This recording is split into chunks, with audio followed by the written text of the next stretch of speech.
우리가 정말 언제나 가장 최근에 익힌 최선의 방식에 따라서 생계를 유지하고 생활을 통제한다면 결코 권태로 인해 고통받을 일이 없을 것이다. 안녕하세요. 숲속의 마음 책방 강미정입니다. 숲속의 자연에서 소박하게 자급자족하는 생활을 담은 월든을 지난 영상에서 소개해드렸는데요. 많은 분들이 좋아해 주셔서 월든의 따뜻하고 재미있는 이야기를 한 편 더 소개해드리려고 합니다. 저자인 헨리 데이비드 소로우는 하버드 대학을 졸업했지만 부와 명예를 좇는 길을 가지 않고 아버지의 연필 제조업을 돕거나 목수, 측량 일과 같은 노동으로 생계를 유지하면서 글을 썼습니다. 소로우는 20대 후반이던 1845년에 월든이라는 호수가 있는 숲속에 들어가 살게 됩니다. 도끼 한 자루를 빌려 들어가 직접 통나무집을 짓고 채소도 심고 밭을 일구면서 소박하게 자급자족하는 삶을 살았습니다. 2년 2개월을 숲에 살면서 쓴 책이 바로 이 책인데요. 단순히 숲 생활의 기록이 아니라 산업화, 문명화된 사회에 대한 통쾌한 풍자이기도 하고 자연 예찬가의 숲을 같기도 하고 자주적 인간의 독립선언문 같기도 한 책입니다. 그래서인지 이 책은 세계 문학사상 그 유래를 찾아볼 수 없는 특이한 책이라고도 불리는데요. 소로우에 대한 소개와 이 책을 더 알고 싶다면 이전 영상을 함께 보셔도 좋을 것 같습니다. 오늘은 월든의 이야기 중에서 겨울을 맞이해 소로우가 직접 벽난로와 굴뚝을 만들고 불을 지피고 꽁꽁 언 호숫가에서 무얼 하며 지내는지 그의 겨울 풍경이 담긴 따뜻한 집 부분을 읽어드릴게요. 따뜻한 집. 9월 1일에 나는 이미 호수 맞은편 물가에 인접한 곳에서 하얀 미루나무 3그루의 줄기 아래쪽에 자리 잡은 2-3그루의 조그만 단풍나무가 진홍색으로 물든 것을 보았다. 아, 그 빛깔은 얼마나 많은 이야기를 하고 있는지. 그로부터 한 주가 지날 때마다 나무 하나하나의 특징이 선명하게 드러나면서 거울 같은 호수에 각기 제 모습을 자랑스럽게 비추었다. 매일 아침 이 화랑의 관리인은 벽에 걸린 낡은 그림 대신에 보다 눈부시고 조화로운 색채가 유난히 눈에 띄는 새 그림을 내걸곤 했다. 10월이 되자 말벌떼가 내 오두막을 동면 장소로 삼은 듯 몰려와 창문 안쪽과 머리 위 벽에 자리를 잡고 집에 들어서려던 손님들에게 겁을 주곤 했다. 아침이 되어 추위에 감각을 잃은 말벌들을 몇 마리씩 집 밖으로 쓸어낸 일은 있었지만 굳이 내쫓으려는 생각은 먹지 않았다. 오히려 녀석들이 내 집을 추위를 피할 만한 곳이라고 여긴 데 대해 우쭐한 기분이 되기까지 했다. 비록 함께 동거하기는 했지만 말벌 때문에 심각할 정도로 괴로웠던 적은 없었다. 시간이 흐르면서 말벌들은 겨울의 혹한을 피해 내가 모르는 어떤 틈 속으로 자취를 감추었다. 이 말벌들처럼 나 역시 11월이 되어 동면할 곳으로 들어가기 전에 월든 호수의 북동쪽 가장자리를 찾아가곤 했는데 그곳은 소나무 숲과 돌 깔린 호숫가에서 반사된 태양열 때문에 호수에 난로 깔아도 되는 양 따뜻했던 것이다. 될 수 있는 대로 인공적인 불보다는 태양열로 몸을 녹이는 편이 훨씬 쾌적할 뿐만 아니라 건강에도 좋다. 결국 나는 숲을 떠난 사냥꾼처럼 여름이 남겨놓은 깐부기 불로 내 몸의 온기를 유지한 셈이다. 굴뚝을 세울 때가 됐을 때 나는 벽돌공의 기술을 익혔다.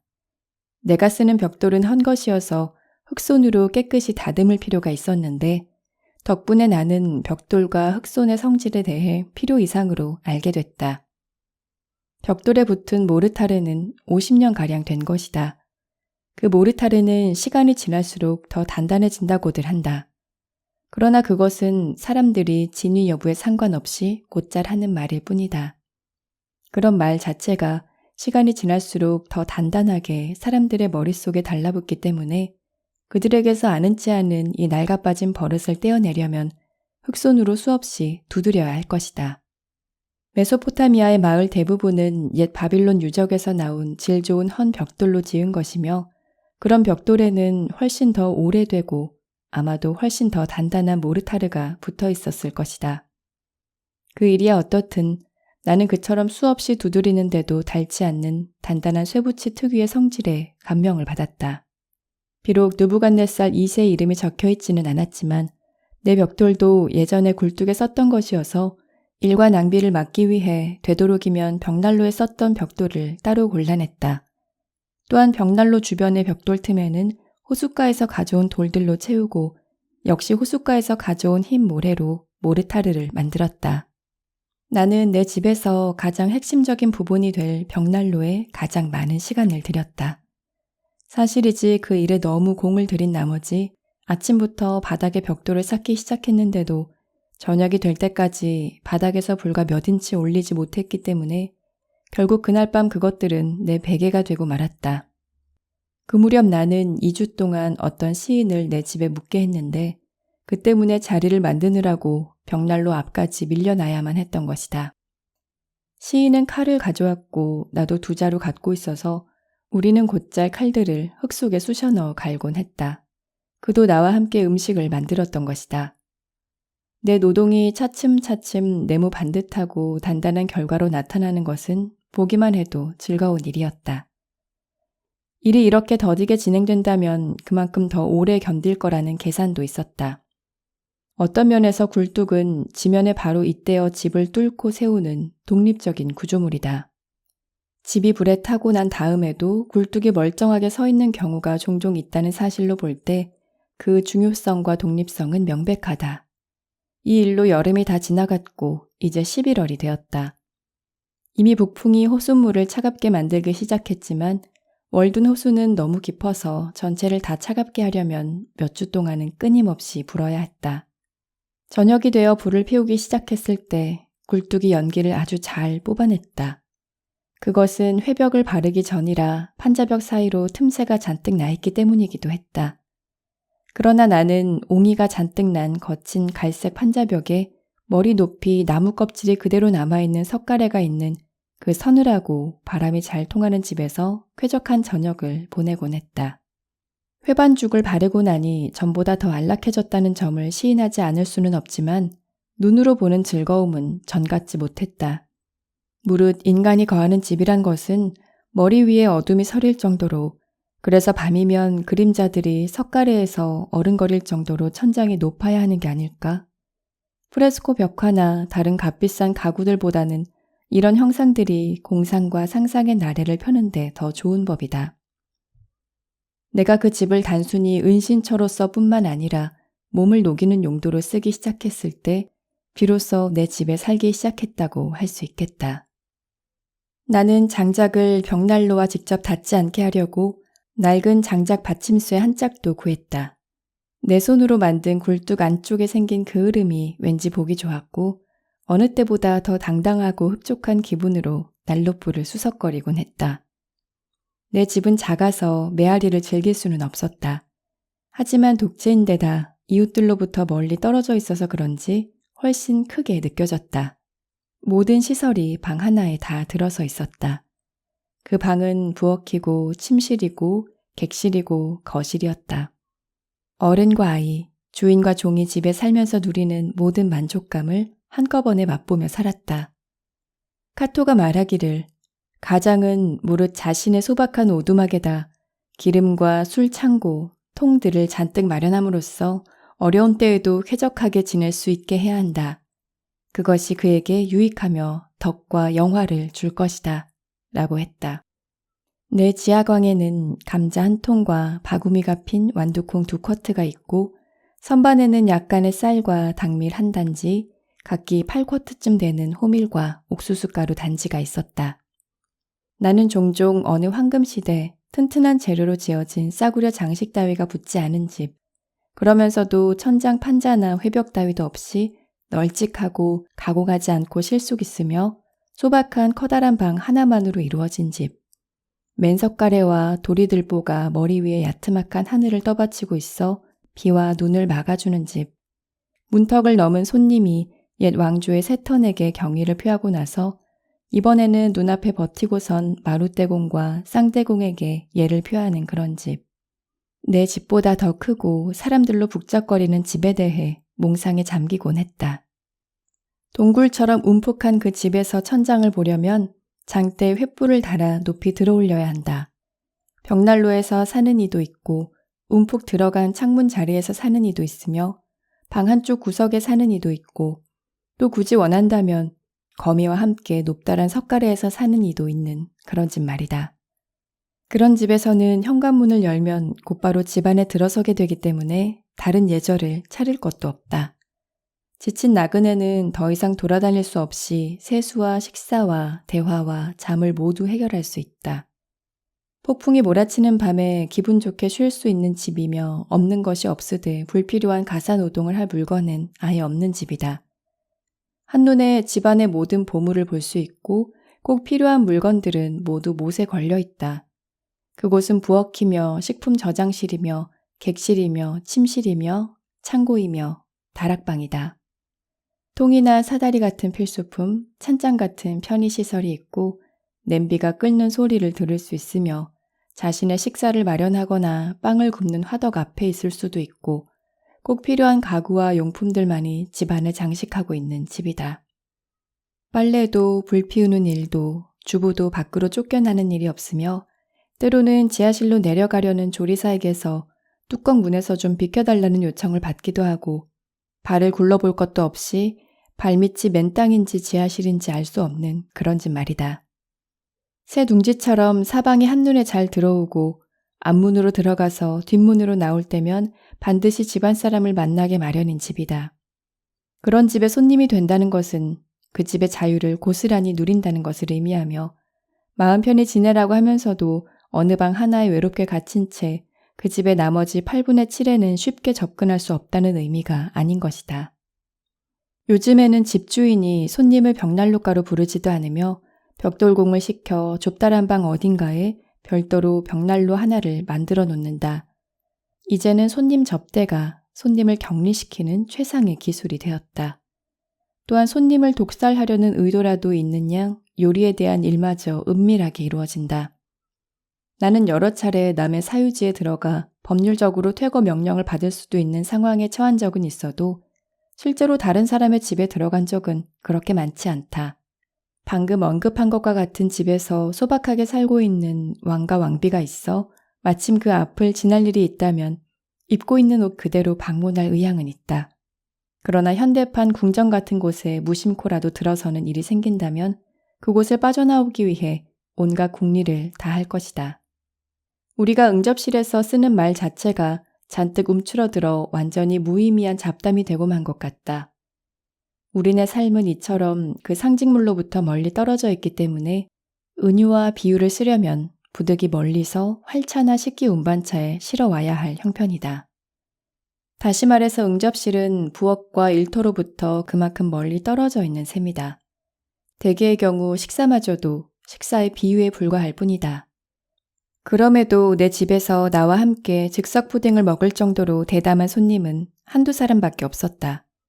대부분은 그 결정적인 순간이 다가오면 마치 그대로 있다가는 내 집의 기둥이 뽑히기라도 한다는 듯 황급히 물러났다.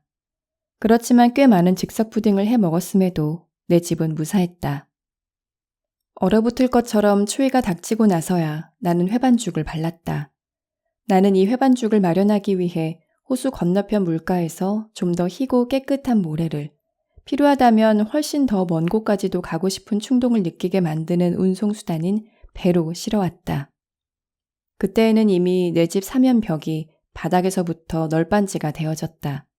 외를 만들어 붙일 때쯤에는 못 하나에 망치를 한번 내리치기만 해도 될 솜씨가 되자 기분 좋아진 나는 회반죽을 널빤지에 깔끔하고 신속하게 바르려는 야심을 품게 됐다. 젠치 않은 한 친구의 얘기가 생각났다. 그는 좋은 옷을 입고 빈들빈들 마을 이곳저곳을 돌아다니며 일꾼들에게 이것저것 충고를 하곤 했다. 그러던 어느 날 이번에는 말이 아니라 직접 행동으로 시범을 보이기로 마음먹은 그는 소매를 걷어붙이고 위장이의 받침판을 집어들고는 무사히 흑손 가득 회반죽을 담고 흡족한 얼굴로 대담하게도 머리 위에 있는 외를 향해 달려들었다. 다음 순간 당황스럽게도 주름 장식이 붙은 고급 상의 앞가슴으로 흑손에 있던 내용물이 모두 쏟아져 내렸다. 나는 그처럼 효과적으로 추위를 막아주고 집안을 멋지게 마무리해주는 회반죽칠이 얼마나 경제적이고 편리한지를 새삼 깨달았으며 미장이가 자칫하면 범하기 쉬운 갖가지 불상사들에 대해서도 알게 됐다. 나는 벽돌이 얼마나 물을 좋아하는지 알고 놀랐는데 그놈들은 회반죽을 채 고르게 다듬기도 전에 습기란 습기는 모조리 빨아들였다. 결국 나는 새로 벽난로를 마련하기 위해 수도 없이 물통을 저 날라야 했다. 그 전해 겨울 나는 실험 삼아 강에서 나오는 조개 껍질을 태워 소량의 석회를 만든 적이 있어서 회반죽의 재료를 어디서 구할 수 있는지 알았다. 그럴 생각만 있다면 1, 2마일 정도 떨어진 곳에서 양질의 석회를 구해 내 손으로 구울 수도 있었다.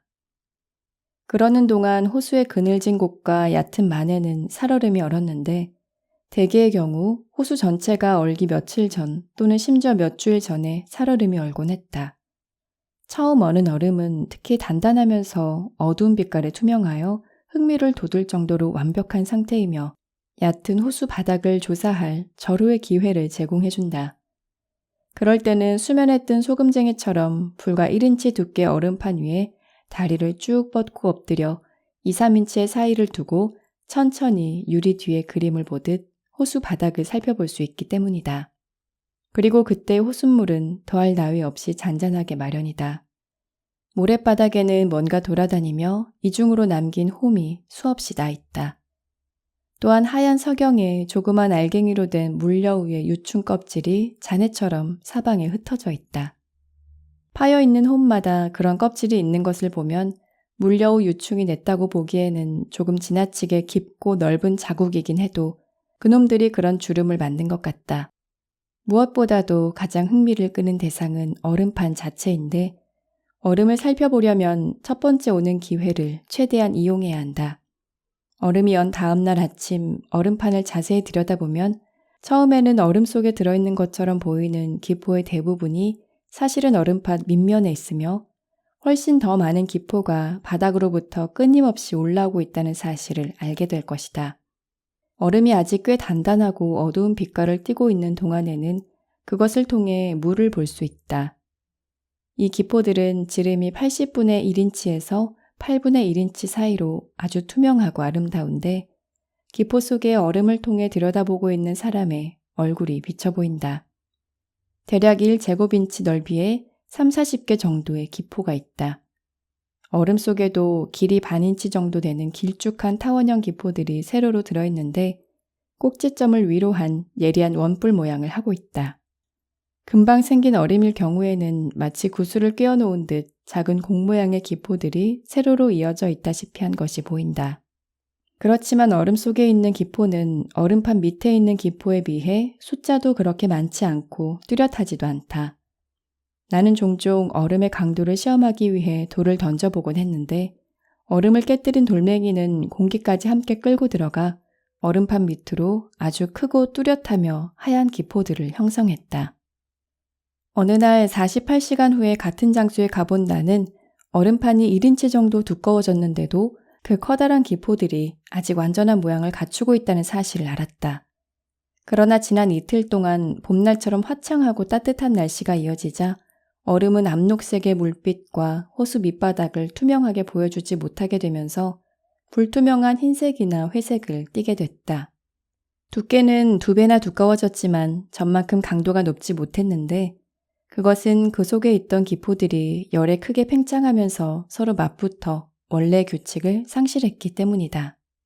이제 기포들은 위아래로 서로 연결된 모습이 아니라 마치 자루에서 쏟아놓은 은하처럼 옆으로 겹쳐져 있거나 가느다란 틈에 낀 얇은 조각 모양을 하고 있었다. 그러자 얼음판도 더 이상 아름다워 보이지 않게 되고 호수 바닥을 살펴볼 수도 없게 됐다. 이 새 얼음판에서는 기포들이 어떤 상태인지 궁금해진 나는 중간 크기의 기포를 포함하고 있는 얼음 조각을 잘라 뒤집어 보았다.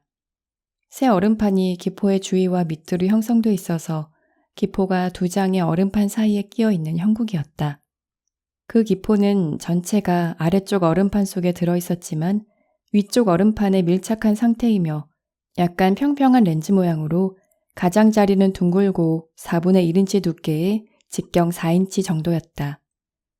그런데 나는 기포 바로 아래쪽 얼음이 접시 받침을 뒤집어 넣은 모양으로 아주 규칙성 있게 녹아있는 것을 보고 깜짝 놀랐다.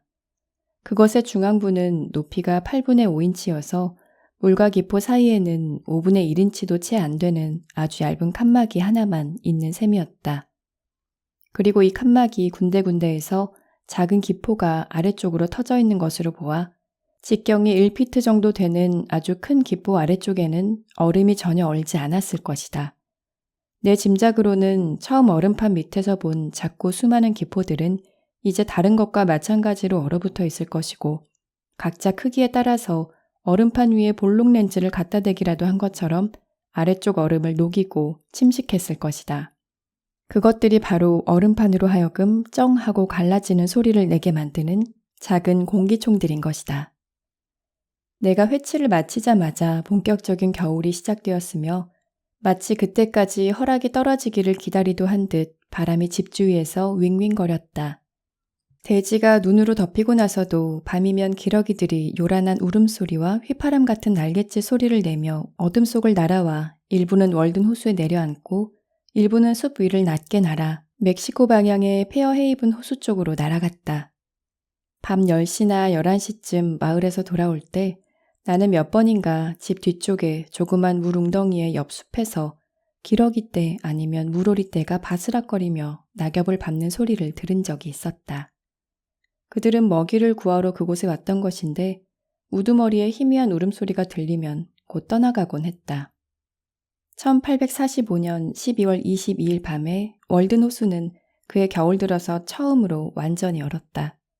플린트 호수나 그 밖에 좀 더 얕은 다른 호수와 강물은 이미 열흘 전에 얼어붙었다. 1846년에는 12월 16일에, 1849년에는 31일경에, 1850년에는 27일경에, 1852년에는 1월 5일에, 1853년에는 12월 31일에 각각 얼음이 얼었다.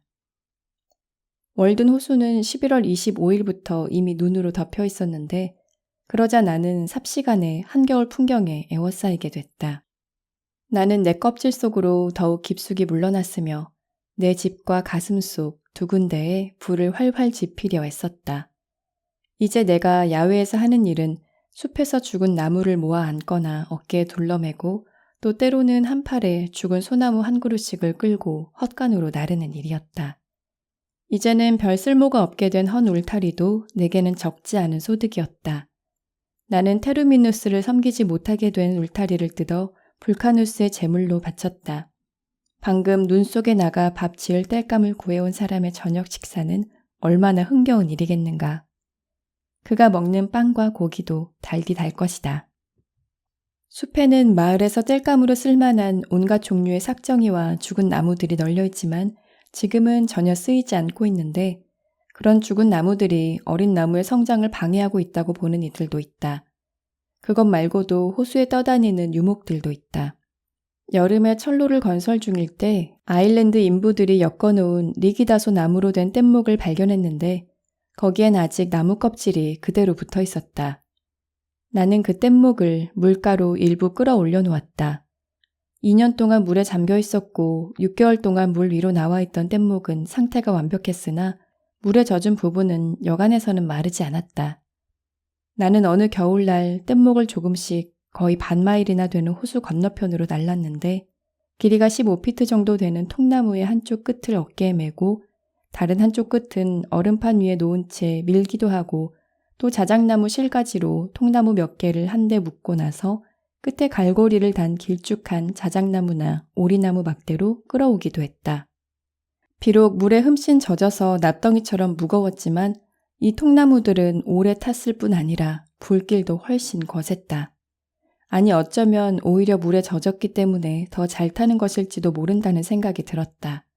등잔불이 그렇듯 송진이 물에 갇혀 더 오래 타는 것일지도 모른다. 길피는 영국 삼림지의 주민들에 대한 보고서에서 다음과 같이 기록했다. 불법 침입자의 무단 침입. 이와 마찬가지로 주택과 울타리가 숲 경계를 범하는 행위는 고대 삼림법에서는 숲 짐승을 놀라게 하고 삼림을 훼손하는 중대한 위법 행위로 간주되어 공유지 침해라는 죄명으로 엄벌에 처해졌다. 그러나 나는 나 자신이 산림 감시인이기라도 한 것처럼 사냥꾼이나 나무꾼보다도 더 야생동물과 산림의 보존에 관심을 썼다. 그리고 숲의 일부가 불에 타기라도 하면 두고두고 안타까워했으며 그 숲의 주인보다 더 슬퍼하곤 했다. 아니, 숲의 주인이 나무를 베어낼 때조차 마음이 아팠다. 나는 우리 농부들이 숲을 벌채할 때는 고대 로마인들이 성스러운 숲을 솎아 빛이 들게 하면서 숲이 어떤 신을 모시는 것이라고 믿었던 것처럼 그 외경심의 일부만이라도 가져주었으면 한다. 로마인들은 속죄의 제물을 바치고는 이 숲이 모시고 있는 당신이 어느 신인지 모르겠사오나 부디 저와 제 가족과 제 자식들에게 자비를 베풀어 주소서 하고 기도를 드렸다. 오늘날 이 신생 국가에서도 여전히 나무의 황금의 가치보다 더 영구적이고 보편적인 가치가 부여되고 있다는 사실은 주목할 만한 일이다.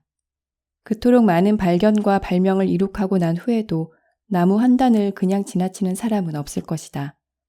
나무는 섹슨과 노르만 조상들에게 그랬듯이 우리에게도 소중하다. 조상들이 나무로 활을 만들었다면 우리는 그것으로 총의 개머리판을 만든다. 30여 년 전 미쇼가 말하기를 뉴욕과 필라델피아에서의 땔감 값은 파리의 최고급 목재값과 거의 같거나 웃돌기까지 했다. 파리라는 이 대도시에서는 매년 30만 코드가 넘는 땔감이 필요하고 사방 300마일이 온통 경작지인데도 그렇다 라고 했다. 우리 마을의 땔감 값도 꾸준히 오르고 있으며 유일한 문제는 지난해보다 얼마나 더 오르느냐 하는 것뿐이다. 기계공과 상인들은 다른 특별한 볼일이 없이도 직접 숲을 찾아와서 목재 경매에 참석하며 벌채가 끝난 뒤 부스러기를 주워가는 권리를 얻기 위해 높은 값을 치르기까지 한다. 사람들이 땔감과 공예품 재료를 구하기 위해 숲을 들락거린 지도 벌써 오래됐다. 뉴 잉글랜드인과 뉴 네덜란드인, 파리인과 켈트족, 농부와 로빈훗, 구디 블레이크와 해리 길, 그리고 세계 각처의 제후와 농부, 학자와 야만인, 이들 모두가 여전히 몸을 녹이고 음식을 조리하기 위해 숲에서 얼마간의 땔감을 필요로 하고 있다. 나 역시 땔감 없이는 살 수 없다. 누구나 애정어린 눈길로 자신의 장작단을 보게 마련이다. 나는 창 밑에 장작을 쌓아놓곤 했는데 그것이 많으면 많을수록 유쾌했던 내 노동이 그만큼 잘 떠오른다. 내게는 주인 없는 헌 도끼 한 자루가 있어서 겨울철이면 종종 집 앞 양지바른터에서 콩밭에서 캐낸 그루터기로 장작을 패곤 했다. 내가 처음 밭에다 쟁기질을 할 때 쟁기꾼이 예언했던 대로 그 그루터기들은 내 몸을 2번 녹여주었는데 한 번은 장작으로 만들 때였고 다른 한 번은 그 장작으로 불을 피웠을 때였다. 결국 그 이상 따뜻한 땔감도 없었던 셈이다. 그 도끼에 대해서 말하자면 마을 대장장이에게 맡겨 나를 벼리라 라는 말도 들었지만 나는 대장장이를 건너뛰어 숲에서 얻은 히코리 자루를 박아 그대로 썼다. 그 도끼가 날이 무딜지는 모르되 최소한 자루에서 빠져 달아날 염려는 없었다. 송진이 듬뿍 든 소나무 몇 토막이야말로 보물인 셈이었다. 이런 땔감이 아직 얼마나 많이 대지의 품에 안겨있는지 생각해보면 흥미로운 일이다. 지난 몇 년간 나는 종종 예전에 리기다 소나무 숲이 있었던 헐벗은 언덕 기슭을 탐사하여 송진이 듬뿍 들어있는 소나무 뿌리들을 캐내곤 했다. 이것들은 거의 원래의 모습 그대로 변치 않는다. 아무리 안 돼도 30-40년은 됐을 이 그루터기들은 비록 백목질은 이제 모두 부식토나 다름없이 변해 있었지만 앞으로도 속은 멀쩡할 것인데 그것은 지면과 같은 높이에서 중심부로부터 4-5인치가량 떨어져 나이테를 이루고 있는 두꺼운 나무 껍질층을 보면 알 수 있다. 도끼와 삽으로 이 광산을 탐사하여 쇠기름만큼이나 누런 알짜배기 저장소를 찾아내는 것이다. 그건 흡사 땅속 깊은 곳에서 금광맥이라도 찾아낸 것 같은 기분이었다. 그러나 나는 대개의 경우 눈이 오기 전 헛간에 쌓아둔 숲에 마른 낙엽으로 불을 지피곤 했다. 나무꾼은 숲에서 야영할 때면 가늘게 쪼갠 생히코리 나무를 불쏘시개로 쓴다. 아주 드물긴 해도 나 역시 그것을 쓰곤 했다. 지평선 저편에서 마을 사람들이 불을 지필 때면 나도 굴뚝으로 긴 연기를 뿜어내어 월든 골짜기의 온갖 야생 주민들에게 내가 깨어있다는 사실을 알려주었다. 네, 오늘 낭독은 여기까지입니다. 들으시면서 추운 겨울 깊은 숲속에서 회반죽을 하고 벽돌을 쌓으며 벽난로를 만들고 땔감을 줍고 불을 지피고 꽁꽁 언 호숫가에 올라가서 얼음을 관찰하는 소로우의 모습이 떠오르셨나요? 정말로 자연을 사랑했고 어린아이처럼 순수한 호기심으로 하루하루를 즐겁게 살았겠구나 하는 생각이 들었습니다. 자연 속에서 욕심 없이 소박한 삶을 저도 살아보고 싶어지네요. 오늘도 숲속의 마음 책방에 찾아주셔서 고맙습니다.